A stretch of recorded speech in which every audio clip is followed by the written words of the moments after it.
क्या आरक्षण का उद्देश्य गरीबी दूर करना है या उसे पीढ़ी दर पीढ़ी बढ़ाते रहना है? अगर आरक्षण सामाजिक और आर्थिक रूप से पिछड़े लोगों को मुख्य धारा में लाने के लिए दिया गया था, तो क्या अब समय नहीं आ गया है कि इसकी एक निष्पक्ष समीक्षा की जाए? क्या गरीबी किसी एक जाति में ही होती है? गरीब तो जनरल वर्ग में भी है, ओबीसी में भी है, एससी एसटी में भी है। फिर सहायता का आधार जाति क्यों, आर्थिक स्थिति क्यों नहीं हो सकती? यदि किसी व्यक्ति ने आरक्षण का लाभ लेकर अच्छी सरकारी नौकरी, ऊंचा पद और आर्थिक रूप से संपन्न हो गया है, तो उसके बच्चों और आने वाली पीढ़ियों को भी उसी आरक्षण का लाभ क्यों मिलता रहे? क्या आरक्षण का उद्देश्य एक ही परिवार को पीढ़ियों तक लाभ देना था या उन लोगों तक अवसर पहुंचाना था जो आज भी वंचित हैं?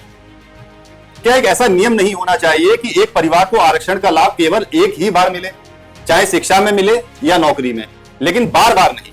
आखिर समान अवसर का अर्थ क्या होता है? इसके साथ ही एक और मूल प्रश्न है, क्या किसी भी परिस्थिति में योग्यता से समझौता हो सकता है?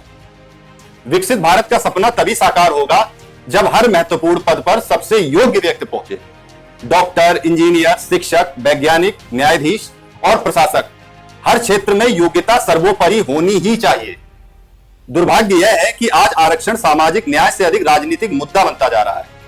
कोई 50% देने की बात करता है, कोई 70% की, तो कोई निजी क्षेत्र में भी आरक्षण लागू करने की बात करता है।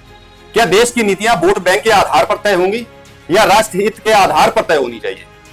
सरकार को यह भी बताना चाहिए कि अब तक कितने परिवार ऐसे हैं जो आरक्षण की मदद से आर्थिक और सामाजिक रूप से सक्षम हो चुके हैं और जिन्हें अब इसकी आवश्यकता नहीं है। इस विषय पर समय समय की समीक्षा क्यों नहीं होती?